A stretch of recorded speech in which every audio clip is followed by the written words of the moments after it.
Prepare to be wrong if you really want to get it right.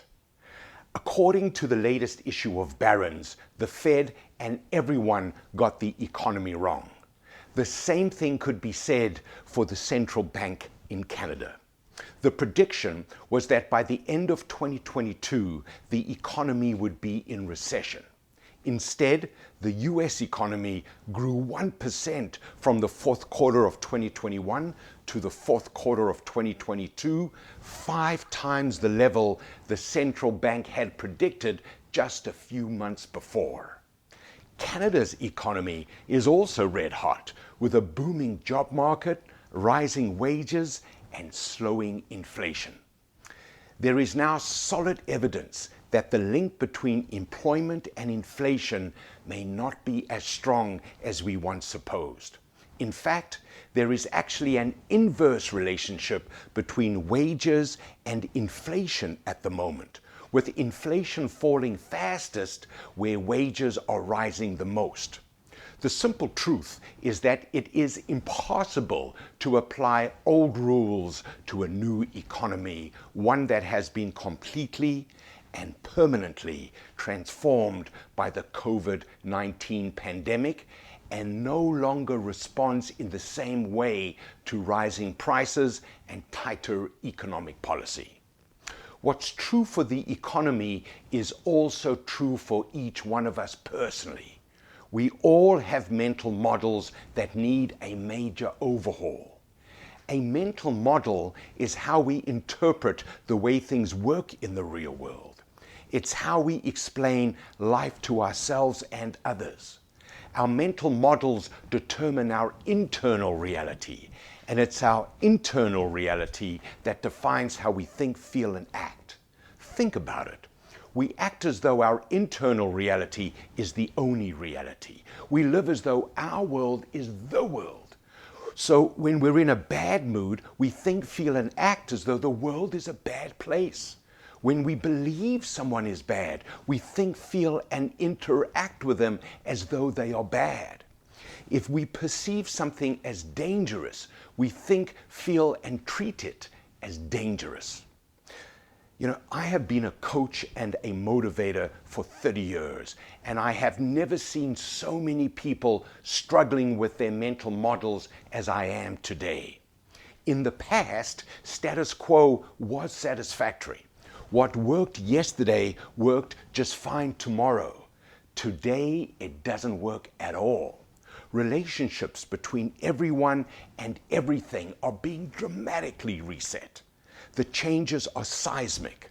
Whatever is taken for granted will be taken away. If you want to win, you need to re-examine everything you believe. Keep what works, let go of what doesn't, and take on what will make you powerful, influential, and valuable. Now, if you are feeling confused, overwhelmed, fatigued, or frightened, you are normal. If you don't, you probably don't even know what's going on. Courage means being willing to confront your doubts and fears. It means preparing to be wrong so you can embrace what's right. It means constantly exploring and experimenting with new ways of working. Whatever happens next, trial and error will be integral to your progress. Fast fumbling, stumbling, and failures will be the hallmarks of those who lead the way for others to follow. Now, some of your failures will be in private. Those are easier to handle. But some will be public. Those will be painful. Either way, you must go through them. I am talking from experience. Over the past year, I have pivoted my way through shocks and surprises. Just like you, I have endured losses that have brought me to my knees. And every time I thought I had mastered the situation, I realized I had it all wrong. But I got through every gut punch. I got back up from every setback. You know why? Because the alternative is never an option. Resignation, misery, cynicism, Pessimism, despair, bitterness, anger, resentment, or victimhood is toxic to your well-being. It's also a choice you make, consciously or unconsciously. As the famous psychiatrist Viktor Frankl said, everything can be taken from a man but one thing, the last of the human freedoms, to choose one's attitude in any given set of circumstances, to choose one's own way. So here are Mike Lipkin's 4 steps for recalibrating your mental model. 1. Think about 3 important situations where you are not achieving the results you want. They could be personal or professional. It's where you feel like you are being blocked, thwarted, or frustrated in your endeavors. 2.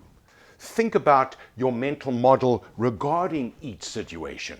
Specifically, think about how you are contributing to the breakdown or failure or lack of progress. What are you saying or doing that is causing negative results? See yourself through other people's eyes. Get feedback. Find a colleague or a friend who will share their perspective with you. Be open to their point of view. 3. Think about the changes you need to make. Decide what to stop doing. Decide what to start doing. Decide how you will monitor your effectiveness. Decide who can help you stay on track. And number 4, take action. Experiment with different approaches. Be willing to be awkward on your way to being awesome. Be authentic and vulnerable with the people around you. Tell them that you are trying out new ways to increase your effectiveness and contribution to them. I promise you that you will achieve extraordinary outcomes if you take these 4 steps. You will be amazed by how quickly the world opens up to you and how positively the right people respond to your efforts. Let me know about your breakthroughs so I can help you create more of them. Until then, remember, now is the right time to act because the time is always now. Act now.